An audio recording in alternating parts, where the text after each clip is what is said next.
Bom, vamos lá, aula 18, bloco 4, aula 18, bloco 4, aula extra destinada a tratarmos acerca de interceptação telefônica, notadamente trazida lá pela Lei 929696, Lei de Interceptação das Comunicações Telefônicas, que regulamenta o artigo 5º, inciso 12 da Constituição. E nós estávamos tratando acerca do registro telefônico, dados de WhatsApp e do WhatsApp Web, ou espelhamento. E a gente vai ver aqui as jurisprudências relativas a esse tema e algumas coisinhas a mais. Vamos lá. Verificação por PMs dos registros de ligações no momento da prisão em flagrante.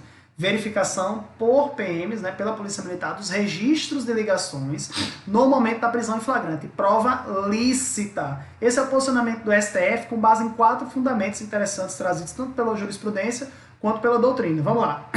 Os policiais eles não tiveram acesso às conversas mantidas entre os investigados. Então, porque se eles tivessem acesso às conversas, aí sim precisariam de autorização judicial, ok? Porque há o fluxo das comunicações. O artigo 5º, inciso 12 da Constituição, ele protege os dados, protege a comunicação de dados, ou seja, o fluxo dos dados, né? Ele não protege os dados em si. Então, o artigo 5º, inciso 12 da Constituição não protege os dados em si, ele protege o fluxo da comunicação, a comunicação que vai e volta. Em que pese o artigo 5º, inciso 10 da Constituição, prevê lá proteger a inviolabilidade da honra e a vida privada. Tranquilo?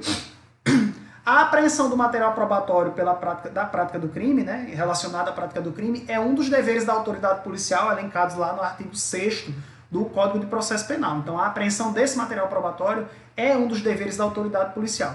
E o quarto é em formato de pergunta. Se o número da pessoa, o número do registro, aquele número telefônico, estivesse em um pedaço de papel no bolso da camisa, eu até tratei sobre isso com vocês, do investigado no dia do crime, seria ilícito o acesso pela autoridade policial? Seria ilícito o acesso a esse telefone? Não, né? Se o número tivesse anotado naquelas agendas antigas de papel ou naquelas agendas eletrônicas, ou em um caderno, também seria ilícito isso? No momento da prisão, o acesso a isso no momento da prisão? Claro que não. Então, logo, se não é lícito observar na agenda, também não vai ser lícito a consulta no aparelho telefônico, beleza?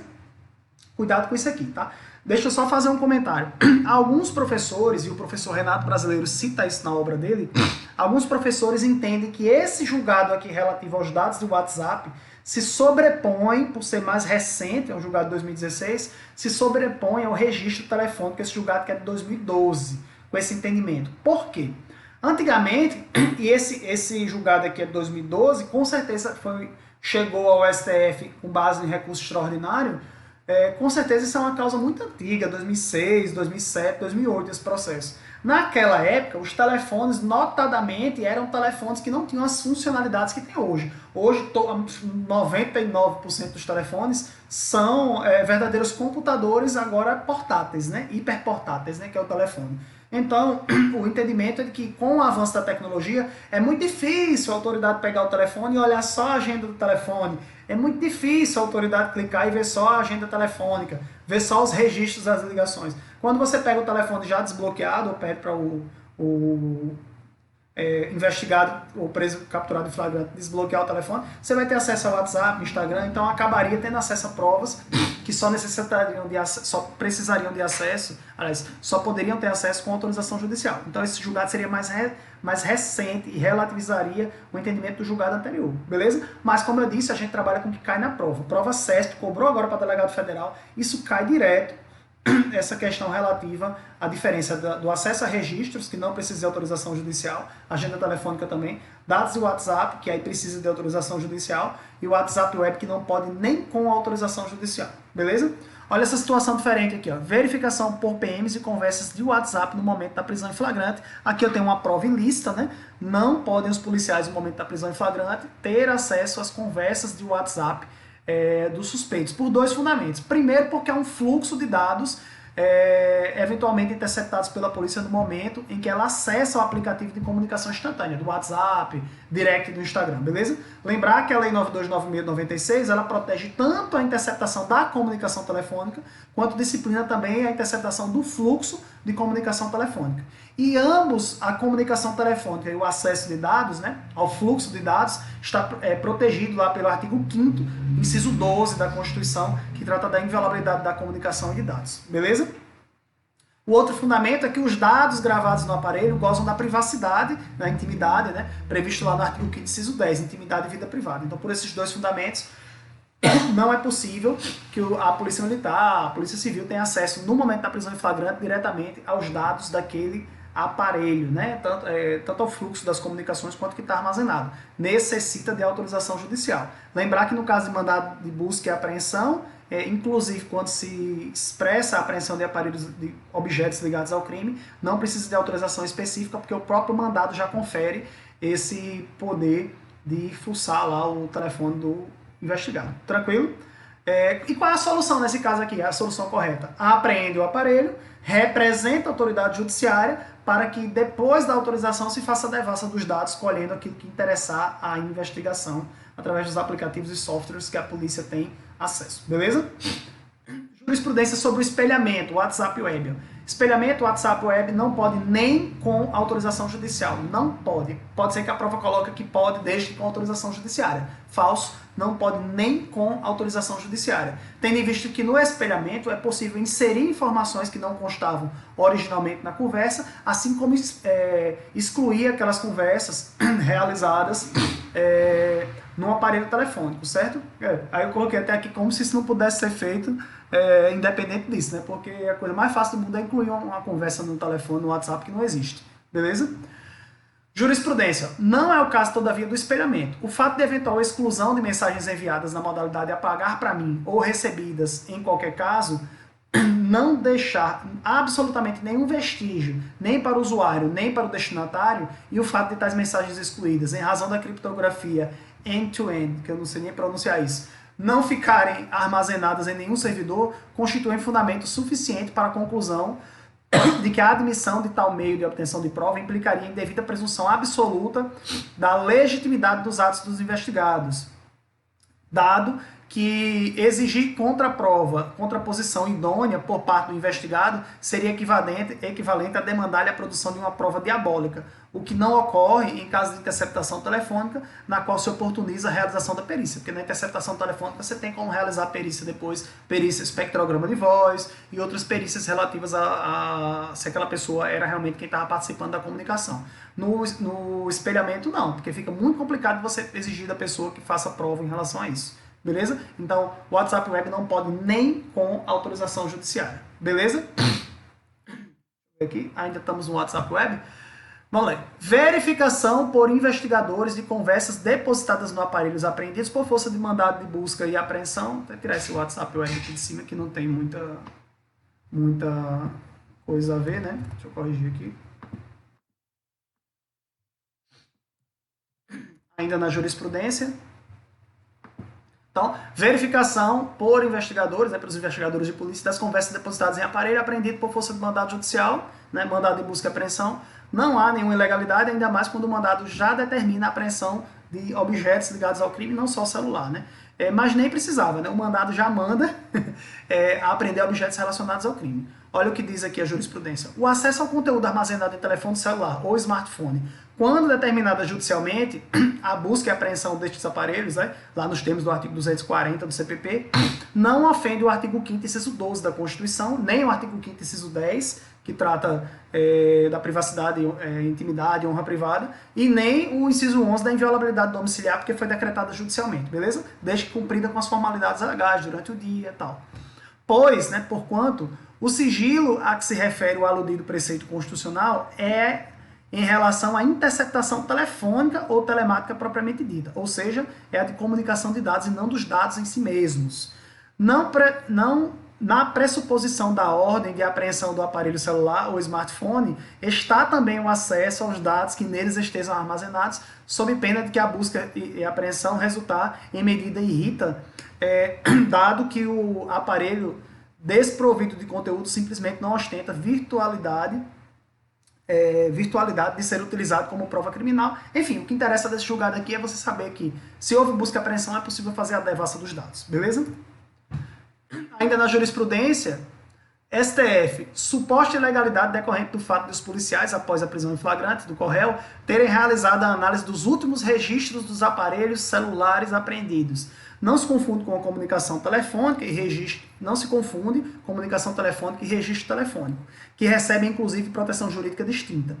Não se pode interpretar a cláusula do artigo 5º, inciso 12, no sentido de proteção aos dados enquanto registro, depósito registral. A proteção constitucional é da comunicação dos dados, é o fluxo da informação e não dos dados em si. O artigo 6º fala que é dever da autoridade policial, 6º do Código de Processo Penal, dever da autoridade policial de proceder à coleta de material probatório da prática de infração penal. Ao proceder à pesquisa de agenda telefônica dos aparelhos devidamente apreendidos, meio material indireto de prova, a autoridade policial, cumprindo seu mistério, seu dever, buscou unicamente colher elementos de informação hábeis a esclarecer a autoria e a materialidade do delito. Dessa análise, logrou encontrar ligações entre o executor do homicídio e o ora paciente.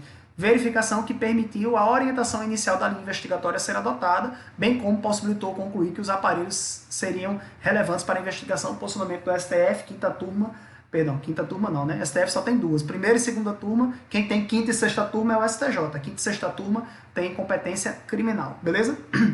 Aqui segunda turma do STF, e é o mesmo exemplo do bilhete com o número de telefone ou uma agenda telefônica que eu tratei agora há pouco. Tranquilo? STJ, ilícita é a devassa dos dados, ilícita, bem como das conversas de WhatsApp, que é os dados também, né? Obtida diretamente pela polícia de celular apreendido no flagrante sem a devida autorização. Foi o que a gente já tratou agora há pouco. Tranquilo? STJ. No caso de devassa de dados do celular realizado pela polícia, quando este aparelho tenha sido entregue pela esposa do falecido, não precisa de autorização judicial. Então, no caso da devassa realizada no celular realizado pela polícia, né? A polícia realizou a devassa dos dados naquele telefone. Quando o aparelho foi entregue pela esposa do falecido, não precisa de autorização judicial. Motivo: a partir do momento em que a pessoa morreu, não há mais nenhuma expectativa da proteção da intimidade. Ademais, a esposa e os filhos, pelo princípio de Saizine, né, elas passam a ser proprietárias daqueles aparelhos que pertenciam antes ao morto. No momento da morte, imediatamente à morte, há a passagem de todo o patrimônio daquela pessoa morta para a pessoa legítima herdeira, né? A pessoa que vem a suceder no caso de morte. A gente chama esse princípio de Saizine ou Saizine, alguma coisa assim. Certo? Vamos dar uma olhadinha na jurisprudência. Isso aqui foi o que eu botei agora, eu nem tinha aqui. STJ, não há ilegalidade na perícia de aparelho de telefonia celular pela polícia sem prévia autorização judicial, na hipótese em que o seu proprietário, a vítima, foi morto, tendo o referido telefone sido entregue à polícia por sua esposa. Sobre o tema, vale salientar que a sexta turma do STJ vem reconhecendo a ilicitude da referida prova nos casos em que dizem respeito à interceptação de celular do acusado, cujo conteúdo venha a ser devassado sem autorização judicial. Na hipótese em exame, que é no caso da pessoa morta aqui, todavia, a situação é oposta, é diferente, visto que houve um homicídio em que o telefone de propriedade do morto, né, da vítima, teria sido, inclusive, um veículo para a prática do crime. Ou seja, alguém ligou e fez, vem aqui que eu tenho um negócio aqui para te entregar. É o cheiro do queijo, né? A gente chama de cheiro do queijo. Aí o indivíduo vai até o local e acaba sendo assassinado.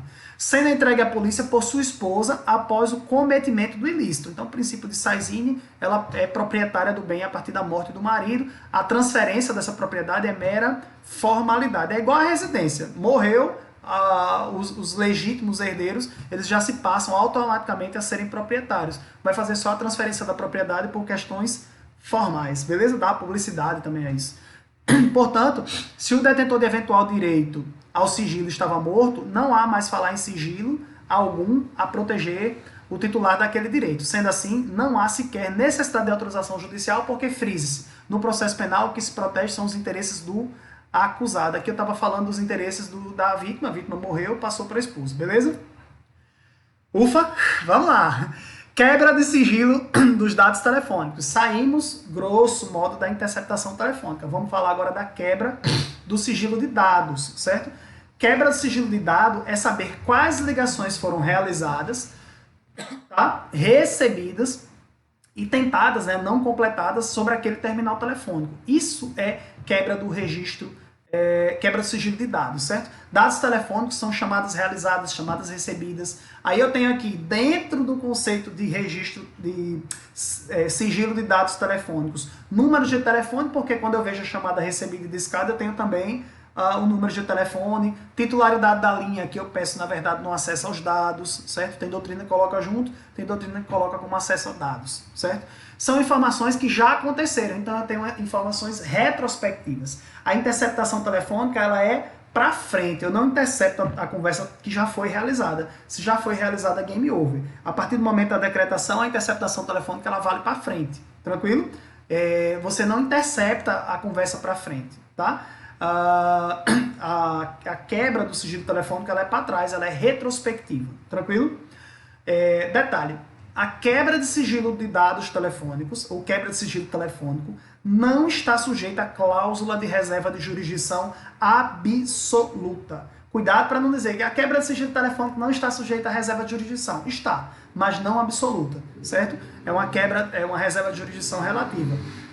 Cuidado aqui com essa expressão absoluta e relativa, porque relativa é outras autoridades além do juiz vão poder determinar, seja por situação casuística, seja pela questão relativa ao tempo, certo? Ao tempo, lembrar que existe a gente vai ver daqui a pouquinho uma cláusula de reserva de jurisdição temporária que também é relativa, a gente vai ver daqui a pouco, beleza?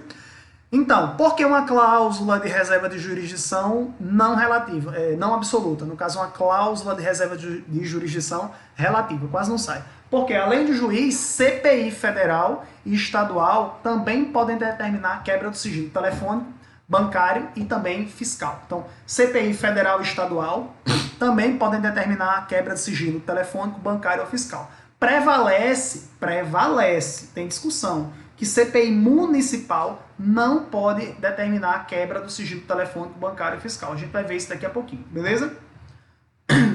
Cuidado que pode cair na sua prova. Delegado de polícia pode quebrar o sigilo das comunicações telefônicas? Não.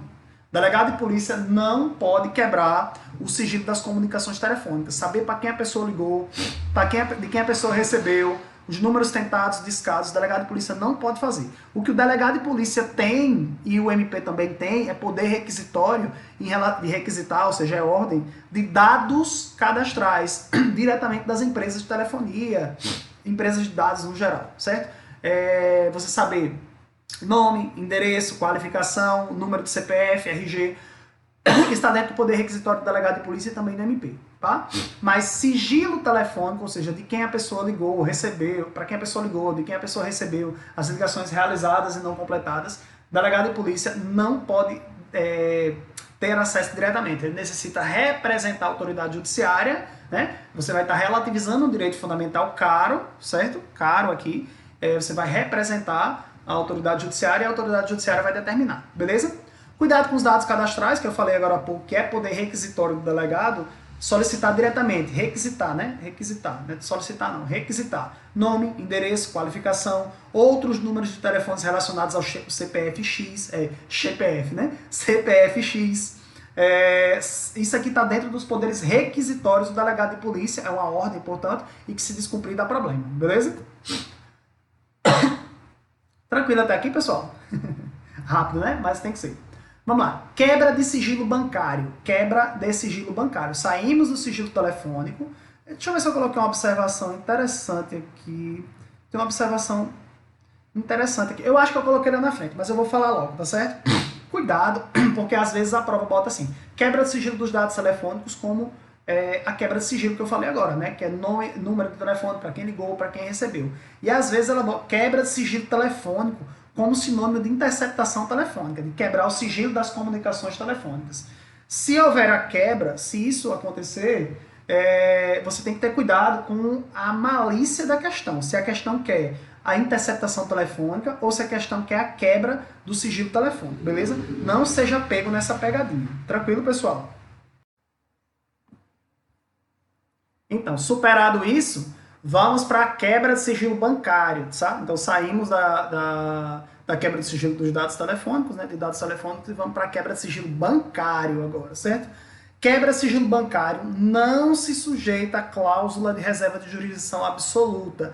Também é uma cláusula de reserva de jurisdição relativa. Então, quebra de sigilo bancário, a exemplo da quebra de sigilo telefônico, é uma cláusula de reserva de jurisdição relativa. Quase não sai, né? Ou seja, além do juiz, outras autoridades também podem decretar. Beleza? Vamos dar uma analisadinha? Aí a gente tem que analisar quais são os órgãos, né, as autoridades que podem decretar diretamente, requisitar diretamente as ordens, as informações bancárias das instituições financeiras. Quais são essas autoridades? Polícia Judiciária pode? PF e Polícia Civil pode? Não pode. Polícia Judiciária, né, Polícia Federal, Polícia Civil ou polícias no geral, né, Polícia Militar, no exercício da sua função investigatória, na função de como polícia judiciária, que é possível dentro dos crimes militares, né? A polícia militar investiga dentro dos crimes militares, não pode decretar a quebra, determinar a quebra do sigilo bancário. Necessita de autorização judicial. Ministério Público, em regra, não pode realizar a quebra do sigilo, determinar a quebra do sigilo bancário, tá? Nem fiscal. Necessita também de autorização judicial, beleza? Agora, exceção é lícita a requisição pelo Ministério Público, se a requisição é ordem, né? De informações bancárias de contas de titularidade de órgãos e entidades públicas, com o fim de proteger o patrimônio público, não se podendo falar em quebra ilegal do sigilo bancário. Então, em regra, o Ministério Público não tem acesso diretamente, não determina a quebra imediata, né, a quebra direta do sigilo bancário e fiscal. Mas ele pode determinar, aqui no caso do sigilo bancário, a requisição desses dados quando se tratar de contas públicas, né? Contas de titularidade de órgãos e entidades públicas, beleza? Se liga nessa peculiaridade. Tribunal de Contas da União e também o Tribunal de Contas dos Estados, beleza? Em regra, não precisa, em regra não, né? Em regra não faz a quebra sozinho, precisa de autorização judicial. Em regra não pode fazer sozinho, necessita de autorização judicial, beleza? Eu vou até ajeitar isso aqui, para vocês pensarem que não necessita de autorização judicial. Não pode decretar. Ajeitar, né? Para vocês não pensarem, né? Não pode decretar. Viu? Não pode decretar. Depois a pessoa lê só o PDF e pensa que tá errada a informação porque não assistiu a aula. Beleza? Então, TCU em regra não pode decretar, necessita de autorização judicial, mas vale a mesma observação que a gente fez em relação ao Ministério Público agora. O envio de informações ao TCU relativas a operações de créditos ordinárias e recursos públicos, né? Tribunal de Contas da União, Tribunal de Contas dos Estados também, não é acobertado pelo sigilo bancário, é uma mera transferência de sigilo, tranquilo? Receita Federal não é quebra de sigilo bancário, é mera transferência de sigilo, certo? Não trata-se de quebra de sigilo bancário, ou, se você considerar que é uma relativização do sigilo bancário, né? Existe previsão lá no artigo 6º da Lei Complementar 105 de 2001, certo? E o repasse das informações dos bancos para o fisco, para a Receita Federal, não pode ser definido como uma quebra de sigilo bancário. É uma mera transferência de sigilo. Existe decreto no âmbito da União permitindo esse envio, essa tramitação direta lá dos dados dos bancos com a Receita Federal, está dentro dos poderes fiscalizatórios da Receita Federal, beleza? Mesma lógica se aplica ao fisco estadual, distrital e municipal. Agora tem uma diferençazinha aqui. É possível realizar diretamente? Desde que haja regulamentação no âmbito das esferas de competência estadual ou municipal, eles regulamentem através de decreto esse artigo 6º da Lei Complementar 105 de 2001. A exemplo do Decreto Federal 3724/2001, que regulamenta no âmbito da União, beleza? Então, se os estados e os municípios tiverem decretos nesse sentido, regulamentando o artigo 6º da Lei Complementar 105 de 2001, é possível que haja essa transferência de sigilo. No âmbito dos estados, todos os estados têm decreto que regulamentam esse artigo 6º, todos. Agora, municipal, varia de município para município. Normalmente, os municípios maiores, né, que tem um fisco municipal forte, ou outro nome análogo, né, outro órgão análogo ao fisco, alguns municípios têm, outros não têm, aí não pode realizar a tramitação direta, tranquilo?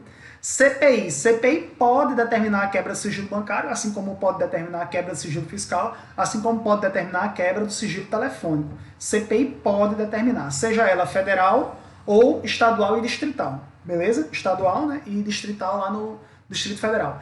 Prevalece que CPI municipal não pode. CPI municipal, Câmara Municipal, não pode determinar a quebra do sigilo bancário, fiscal, nem sigilo telefônico. Tranquilo? Acesso aos dados cadastrais das vítimas e de suspeitos, independente de prévia autorização judicial. Aqui eu estou tratando acerca do acesso dos dados cadastrais, beleza? Não estou falando de interceptação telefônica, estou falando de dados cadastrais. Está dentro dos poderes requisitórios do delegado de polícia, mesma lógica se aplica ao Ministério Público, certo? Diversas leis prevêem esse acesso direto dos dados cadastrais. A exemplo da 12.850, Lei de Organização Criminosa, Código de Processo Penal, Lei de Lavagem de Capitais. Pode ser uma porrada de lei prevê isso aqui, certo? Eu trouxe aqui alguns exemplos só para a gente entender a lógica disso. Mas assim, é tranquilo essa questão requisitória dos dados cadastrais, entendeu? Faz parte da investigação. Artigo 13A. Nos crimes previstos no artigo 148, né? 148, eu tenho o crime de sequestro e cárcere privado. 149 eu tenho o crime de redução à condição análoga de escravo. 149A, tráfico de pessoas para diversas finalidades que estão todas agora condensadas, aí, salvo engano, desde 2016, no mesmo tipo penal do artigo 149A. No parágrafo 3º do artigo 158, né, a extorsão qualificada pela restrição da liberdade da vítima. O 159, que trata lá do delito de extorsão mediante sequestro. E no caso do artigo 239 do ECA, né, da Lei 8.069/90, né, 8.069, nesses crimes, certo, é possível que o MP e o delegado de polícia poderão requisitar de quaisquer órgãos do poder público ou de empresas da iniciativa privada, das informações cadastrais das vítimas ou de suspeitos. Esse artigo 239A é um crime específico lá ao envio de criança ou adolescente ao exterior sem o respeito das formalidades legais. Perceba, todos esses crimes têm relação direta com o delito de tráfico de pessoas. Todos esses crimes têm relação direta ao delito de tráfico de pessoas do artigo 149A. Então, sequestro, cárcere privado, redução à condição análoga de escravo, extorsão mediante sequestro, a extorsão mediante a restrição da liberdade da vítima, todos têm uma íntima relação com o delito de tráfico de pessoas, beleza? Mandou mal a lei aqui, porque isso é um poder que já é do delegado fazer a requisição. Está precisando saber os dados de alguém, você faz a requisição às empresas de telefonia. Enfim, não precisava desse artigo, mas tudo bem. A requisição ela vai ser atendida no prazo de 24 horas, então as empresas, né, vão ter um prazo de 24 horas, né, sejam eles entidades públicas ou empresas privadas, terão prazo de 24 horas, contendo o nome da autoridade requisitante, né, a requisição vai ter o nome da autoridade, número de inquérito policial e identificação da vítima, da unidade de polícia judiciária responsável pela investigação, certo? Você tem que saber para onde vai aqueles dados, tranquilo? Artigo 17b da Lei de Lavagem de Capitais, né? Lei 9.613 de 98, essa lei sofreu importantíssimas alterações, a gente vai estudar ela pela Lei 12.683 de 2012, que reformula, atualiza todas as disposições da Lei 9.613 de 98, ela faz dá uma nova roupagem à Lei de Lavagem de Capitais. A autoridade policial, o MP, terão acesso exclusivamente aos dados cadastrais do investigado, que informem qualificação, pessoal, filiação, endereço, enfim, diversas situações aqui. Artigo 15 da Lei de Organização Criminosa 12.850 também trata dessa requisição por parte do delegado de polícia, beleza? Detalhe que concessionária manterá os dados por 5 anos armazenados. Então os dados eles serão armazenados lá por 5 anos nessas concessionárias, beleza?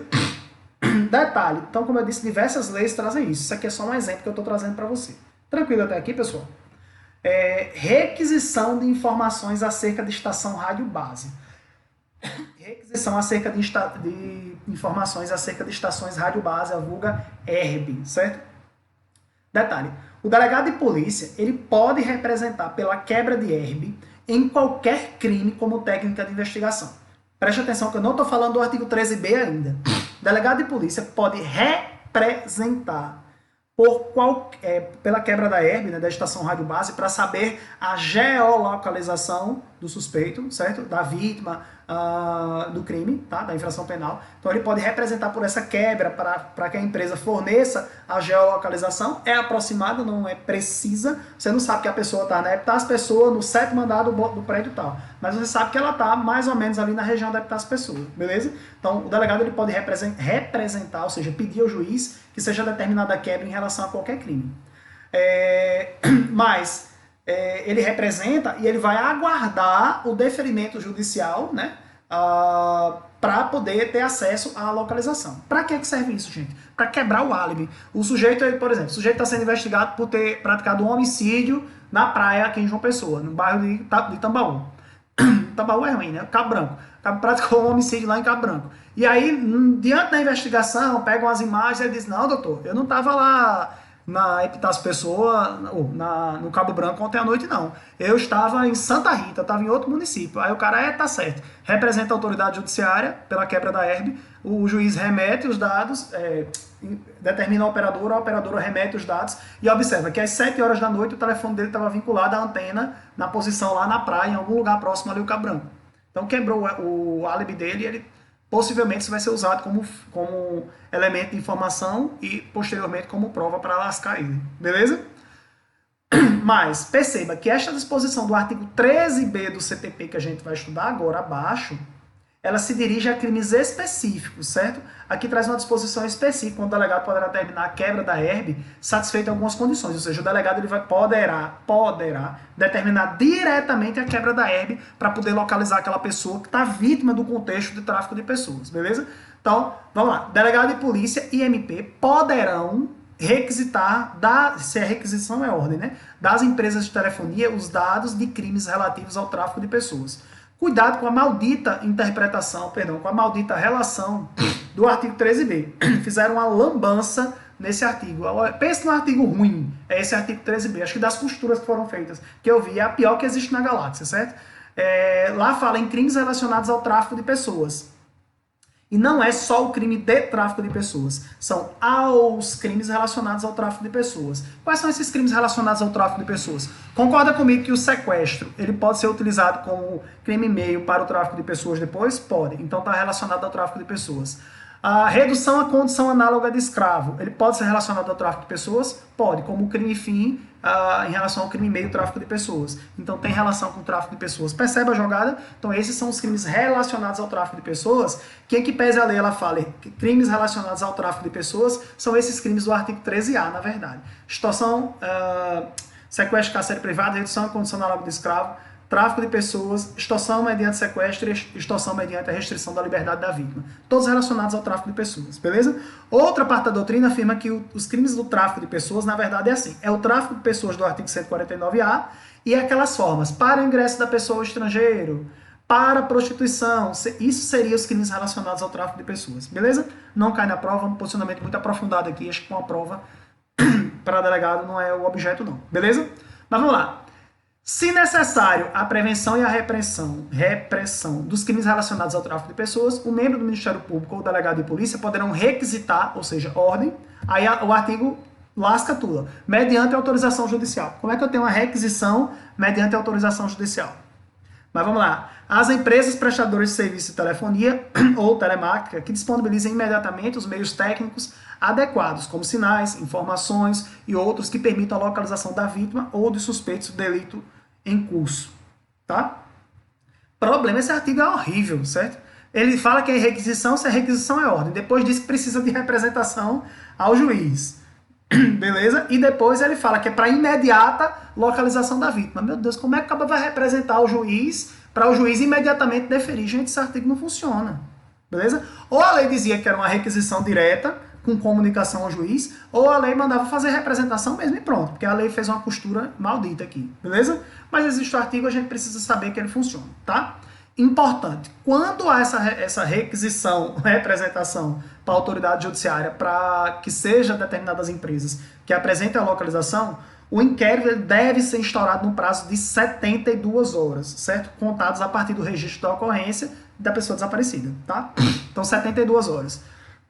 Detalhe, a prova vai dizer 48, 36, 24, 5 dias, 3 dias, não, é 72 horas, tranquilo? Importante, a doutrina chama isso aqui de cláusula de reserva de jurisdição temporária. A doutrina chama esse artigo 13b de uma cláusula de reserva de jurisdição temporária. Por quê? Não havendo manifestação da autoridade judiciária no prazo de 12 horas, o delegado e o MP poderão requisitar diretamente das empresas a geolocalização, a quebra das herbes. Para quê? Para tentar localizar a vítima. Pronto, o artigo acabou de lascar de novo, né? Porque se precisam imediatamente para localizar a vítima, meu Deus, como é que você vai localizar alguém depois de 12 horas? A probabilidade dessa pessoa estar morta, gente, é muito grande. Não tem lógica. Ou enviada para o exterior, enviada para outro local para exercer trabalho escravo, por exemplo. Entendeu? O artigo fez uma lambança, mas existe o artigo, a gente precisa se ater a ele. Então a doutrina chama isso aqui de uma cláusula de reserva de jurisdição temporária, por quê? Temporariamente, durante as 12 primeiras horas, somente o juiz pode determinar a quebra da herb e o envio para a autoridade policial para que ela possa proceder às investigações. Passou de 12 horas, ou seja, sempre, né? Porque o juiz nunca vai analisar no prazo de 12 horas, a não ser com marca do interior, quando o caba tem acesso ao juiz, aí o caba vai na porta do juiz, dá uma batidinha, ele defere na hora ali a cautelar, né? Mas, em regra, na capital não funciona não, beleza?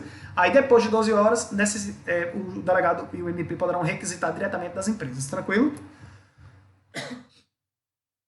Cuidado, acesso aos dados é diferente de quebra de estação rádio base, tá? Acessar os dados, poder requisitório do delegado de polícia, do MP, requisita diretamente da empresa. Quebra da estação rádio base, primeiro eu represento ao juiz, é uma requisição, mas é representação, vou representar o juiz vai determinar e é realizada aquela quebra. Ou se o juiz se quer dar inerte, ou seja, se ele não fizer nada, após 12 horas, o delegado e o MP poderão requisitar diretamente das empresas. Tranquilo, pessoal, até aqui?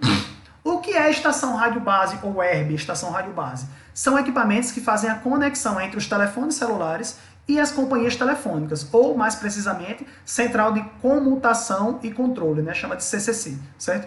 Então, basicamente, o aparelho está aqui em João Pessoa, né? Epitácio Pessoa, ele vai estar conectado a uma, duas, três antenas. Então, o aparelho ele fica conectado àquela antena que faz uma triangulação. Não é bem uma triangulação, mas é a localização, entendeu? Você consegue saber em que local mais ou menos a pessoa estava. Não é precisa, mas é aproximada. Você consegue saber que a pessoa está no bairro X, certo? Mais ou menos entre a rua tal e a rua tal. Para isso que serve a quebra da estação rádio base. Não permite acesso ao conteúdo da comunicação de qualquer natureza. Então, a quebra da estação rádio base ela não permite o acesso ao conteúdo. Você só sabe a geolocalização. Inclusive, você pode, e é a próxima observação, viabiliza o acompanhamento de alvos durante ações controladas. Você está diante de ação controlada, flagrante, postergado, diferido, né? Está fazendo o acompanhamento e você consegue, quebrando a herb, você consegue saber onde é que estão aqueles aparelhos, onde é que aquele aparelho está conectado para você ter mais ou menos aproximado a localização. Tranquilo? Serve também como contraprova em relação ao eventual álibi do acusado, aquele exemplo que eu dei do homicídio no Cabo Branco, que o cara afirma que estava em Santa Rita e quando quebra a herb percebe que ele estava naquele local. O exemplo que eu coloquei é exatamente esse que eu trouxe do homicídio, beleza? Detalhe, há de certo modo uma quebra de sigilo telefônico também, porque se sabe os números que foram usados, né? Em que momento foram captados por determinada antena e em que região a pessoa estava. Então, de certa forma, há sim uma quebra também de sigilo telefônico. Tanto é que na representação por interceptação telefônica, na verdade eu peço tudo. Eu peço a interceptação telefônica, eu peço a quebra do sigilo telefônico e eu peço a quebra da herb também. Eu peço tudo que eu tenho direito logo para poder não ter que ficar pedindo de pouquinho em pouquinho. Beleza? Como eu falei, cuidado com essa redação do artigo 13b, essa maldita redação, certo? Há uma cláusula de reserva de jurisdição temporária e vocês já sabem o que é isso. A gente vai tratar agora acerca de cadeia de custódia, quebra da cadeia de custódia, mas eu disse que eu tinha colocado esse tema, né? A gente vai fazer uma pausa e retorna no nosso próximo bloco já já, beleza? Valeu!